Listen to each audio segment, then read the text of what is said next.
Once upon a late night swiping while I pondered weak and typing over many a vague and filtered profile of the swipe right law. While I nodded, nearly napping, suddenly there came a tapping, as of someone in my DMs rapping at my chat room door. It's an unread text, I muttered, from that match I found before. Only this and nothing more. Distinctly I remember it was in the bleak September.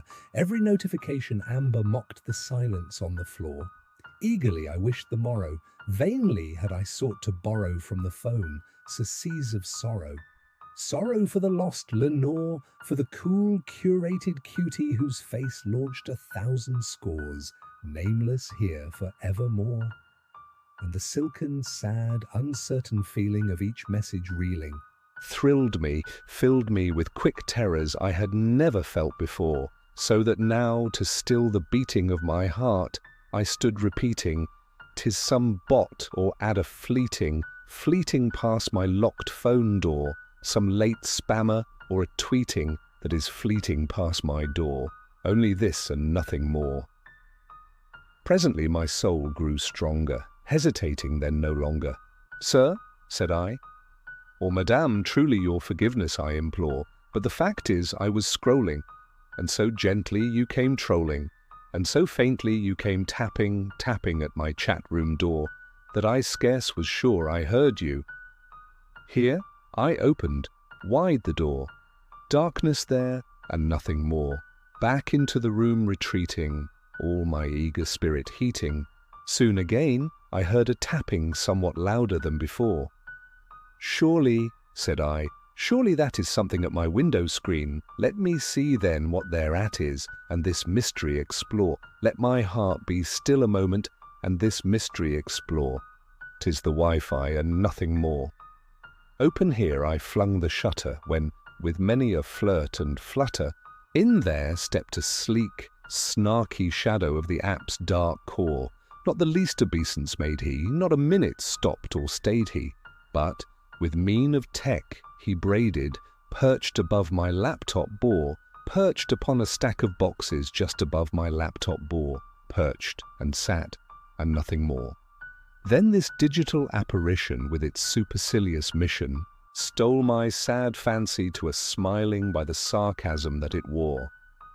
"Though thy crest be clipped and shaven, thou," I said, "art sure no raven, ghastly, grim, an ancient ghosting, wandering from the silicon shore. Tell me what thy latest action means in tapping at my door." Quoth the ghosting, "Nevermore." Much I marvelled at this phantom, quaintly cased in algorithm, though its clarity was chilling of the feelings I deplore. For we cannot but agree that no living soul yet saw that match returned their earnest message, an objective to ignore, in this way, of being contrast to what dating was before, with a word like nevermore. But the ghosting, sitting lonely, spoke that one word, and that only, as if in that one reply its whole existence did outpour. Nothing farther then it uttered, not a feather then it fluttered, till I scarcely more than muttered, "Other contacts have gone o'er, on the morrow it will leave me, as my hopes have flown before." Then the shadow spoke, "Nevermore." "Be that word our sign in parting, digital fiend," I shrieked, upstarting. "Get thee back into the shadows of the algorithm's shore. Leave no proof that we were chatting. Stop the little blue dots dotting. Take your scene status, unstatting. Quit the bust above my door. Tell me that I'll find a time when dating is less of a chore." Quoth the ghosting, "Nevermore."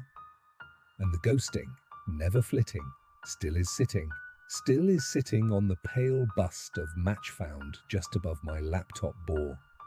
And its eyes have all the seeming of a demon's that is dreaming, and the lamplight o'er it streaming throws its shadow on the floor, and my soul from out that shadow that lies floating on the floor shall be lifted nevermore.